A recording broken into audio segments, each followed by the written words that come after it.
Hey Rebel Rouser, I'm Alan Voivod and this is Star Wars 7x7, your daily dose of Star Wars joy. And thank you so much for joining me for it. And thank you especially to the people who make this possible for you every single day with their support at patreon.com/SW7x7. Well, we're into the Acolyte at the halfway point. 4 episodes have dropped, 4 episodes remain. And so we're going to take a moment to pause and do a mid-season review. The first thing we'll talk about is the plot that has been revealed to us thus far. So we were presented with the idea that an assassin was targeting various Jedi and there would be a mystery involved and maybe everything wouldn't be as we thought it would. And that is the case, but we've also been sold the idea that there would be a lot of layers of this onion to peel, and as we hit the halfway point, and again, the 5th episode has already dropped by the time that this episode of the podcast will be released, but I have not seen it yet just based on the time we're recording this podcast. But as it stands at the end of episode 4, it sounds like there's only one layer to peel left on what happened on Brundok that fateful night. At the moment, it looks like there were only 2 survivors of the events of that fateful night on Brundok. And yeah, maybe there are other members of this coven who also survived. I suppose that's a possible wrinkle they could be throwing at us. But the way it's kind of set up right now, it is just whatever this final reveal is that Jedi Master Saul is going to give to Osha to say, yeah, when we get back on the ship, then I'll tell you everything. And yeah, we're not quite there yet. And obviously, the way episode 4 ends, it might be a while before they get back to the ship. It was pretty intriguing to actually show the events of that night and to give it a full episode. That's definitely a different and unique choice for the Acolyte. So it'll be interesting to see if they decide to show us little bits and pieces of the night from May's perspective, since we don't have that yet. But the reason why our assassin May is doing this has been revealed to us, and it's a very compelling reason under the circumstances, and it's a pretty good twist for her to say, oh, now that my sister's alive, everything has changed based on how she feels about her family and about the fact that she was sad that Osha wanted to go away. All she wants is her family back together, and that it might take her off of the dark path. Yeah, it's definitely a very interesting twist, especially while setting up the possibility that Osha could end up going on to the dark path once she finds out what the Jedi actually did that night. That brings me to character talk, and I think that kind of handles May and Osha well enough. But as far as the rest of the characters, like, we've got Jedi Master Sol, who's played by Lee Chung-chai, and he's doing fantastically well with this, I think. And it's, you know, a combination of fatherly, but also the little creepiness and the background story of the fateful day on night on Brundok. Yeah, that's a little weird, of course, and we've talked about that here on the podcast. But his emotional investment and his reticence to face what actually happened, the way that he is trying to navigate telling the truth from a certain point of view without telling the worst version of it, even if the worst version is the most honest version of it. Like, yeah, he's doing a terrific job navigating those waters. The combination of Yord and Jeki is really playful, and so we've got our comic relief, but we've also got our, spouting platitudes kind of Jedi stuff. And it's interesting to see criticism about that dialogue and to consider that at the same time that I've been watching The Acolyte, I've also been reading the Inquisitor's novel Rise of the Red Blade by Delilah Dawson, and one of the things that gets talked about in there is how the main character is really having difficulty connecting with the ideas that the Jedi are espousing, especially in light of everything that goes on in the Clone Wars. And so when I see that kind of dialogue being delivered in The Acolyte, people who are complaining that it feels like hollow or it feels, like it's just platitudes that they don't necessarily like, that's kind of the point. And like the criticism actually kind of proves where it seems like the series is trying to go with the Jedi. It's trying to set up this idea that the Jedi are just starting to, tumble down the steps to their overall demise, and this is one of the reasons why. The one character who's kind of confused me up to this point, and maybe it's just because I haven't read enough of her appearances in High Republic storytelling, is Vernestra Rose character. I thought she was at least according to my phase 1 reading, more, what's the word I'm looking for?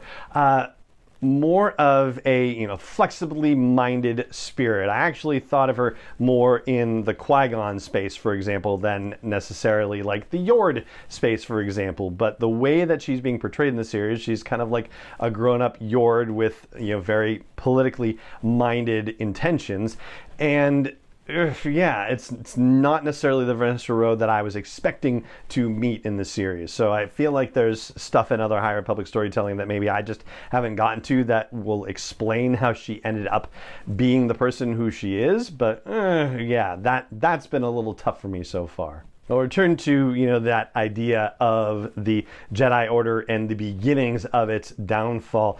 That is one of the big ideas that's at play in this series. And Leslie Headland, the showrunner, has talked about how in this particular show, the Jedi are the institution, and a lot of Star Wars storytelling is about how people rebel against institutions. That's certainly true, but it's also about how people rebel against fascist institutions for the betterment of society. And so there's kind of a suggestion that there may be a little bit of a fascist tendency within the Jedi Order, certainly a dogmatic tendency. And the more that we talk about the Jedi Order and the way that they approach things, the more uncomfortable life gets. Like, if you think about it just from the original trilogy standpoint, the Jedi sound like they're absolutely awesome and amazing. And then when you get to the prequel trilogy and what George Lucas is espousing, like, suddenly things seem a little squeamish and not so great about the Jedi. And we're kind of seeing that prequel mentality here in The Acolyte, but then, of course, rolled back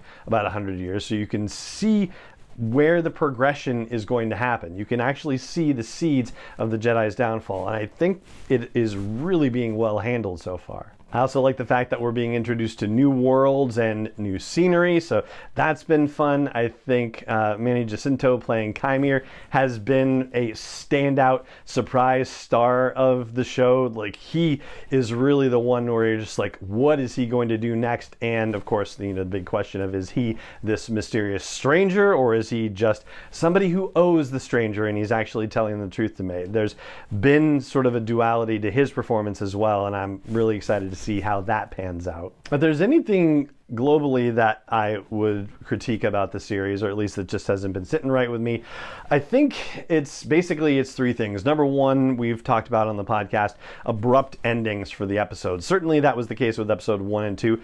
Maybe a little bit less so with 3. It would have been nice to have a little bit of breath after that, so we can sit with May just for a couple more seconds once we realize she's alive. I think episode 4 ended exactly how it was supposed to, like, the cut to black when that mysterious stranger makes all the Jedi fly off. Like, that was definitely excellently executed. Yeah, it's just those earlier episodes where it just seemed like, bang, we were yanked out of the story when we could have sat there for a couple more seconds, and it would have been, better that way. Also, I like the various wipes and transitions that we've got going on from scene to scene in the series, but I am starting to feel like maybe a little self-conscious about it in a way. Like, it's very George Lucas in the trilogy era, and I don't know. I guess I'm starting to, I think self-conscious is probably the word I'm looking for. Just, I'm becoming more aware of it, and I know it's a Star Wars thing, and I just kind of feel like, okay, maybe that's enough already. It's just kind of the reaction I'm having to it. And lastly, I'll say that it does feel like there's been a bit of a tonal shift, and certainly it makes sense in a way that there would be from episode 2 to 3 and then back from 3 to 4, except it feels kind of uneven for me. And it was a similar kind of feeling that I had about season 3 of The Mandalorian, where just from episode to episode to episode, it felt like the tone of it shifted. The way that the story was being delivered was more noticeably different from episode to episode than, say, in season 1 of The Mandalorian or season 2 of The Mandalorian. And I wonder how much that has to do with the writers who were involved in the various episodes and the directors who were involved with those episodes, and how the story is being broken out over time. We talked about this with season 3 of The Mandalorian, and how it seemed like we were spending whole episodes with some characters and then whole episodes with other characters, characters, and maybe it would have felt a little bit more natural to kind of be interspersing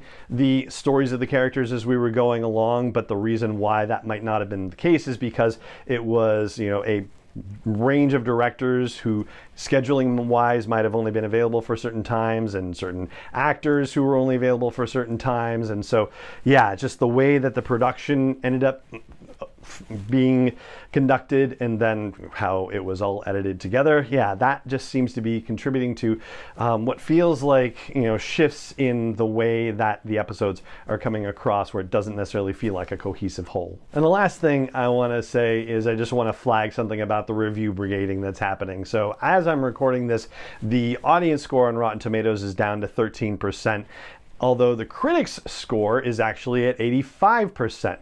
And yeah, it's just, here we go again, unfortunately. And really, it just seems like, the common factor is that there is a woman at the head of the production, and it probably also is contributing to the fact that it is a queer woman at the head of the production that is inspiring a, certain group of folks to do this whole review brigading situation once again, whereas the people who have gone to school for film and television criticism, who have been employed by nationally recognized publications for their film criticism work, their television criticism work, like the people who are the professionals at this, are giving it much higher scores by comparison. And those scores, for the record, are on a par with Season 3 of The Mandalorian at 85% and the Ahsoka series at 86%. So yeah, it's unfortunate that there's all this other stuff going on in the margins about the series. Ultimately, I guess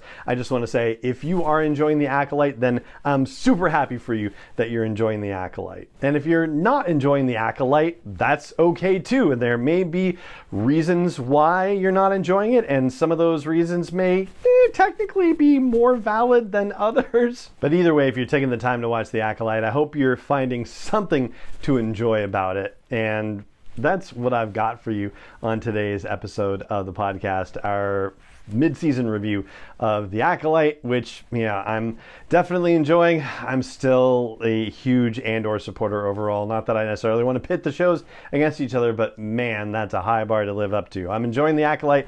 Hasn't quite risen up to that bar for me yet, but hey, we still got half a season left. So that's going to do it. And if you are enjoying this daily dose of Star Wars joy, I hope you will consider helping me get the word out to other people who might want to hear about this show. You can do that by leaving ratings and reviews and likes and comments and subscribes and joins for the algorithms to get trained. You can do that by just telling people you know that this podcast is out there for them, whether in person or online. And you can even help me produce this daily dose of Star Wars joy. And you can learn more about that at patreon.com/SW7X7. And it just remains for me to say thank you so much for joining me for this episode, as always. And may the Force be with you, wherever in the world you may be. 7x7 is not endorsed or sponsored yet by Lucasfilm Limited, Disney, or 20th Century Fox, and is intended for entertainment and information purposes only. Star Wars, the Star Wars logo, all names and pictures of Star Wars characters, vehicles, and any other Star Wars related items are registered trademarks and/or copyrights of Lucasfilm Limited, or their respective trademark and copyright holders. May the Force be with them. All original content is copyrighted by Star Wars 7x7. We hope you love it.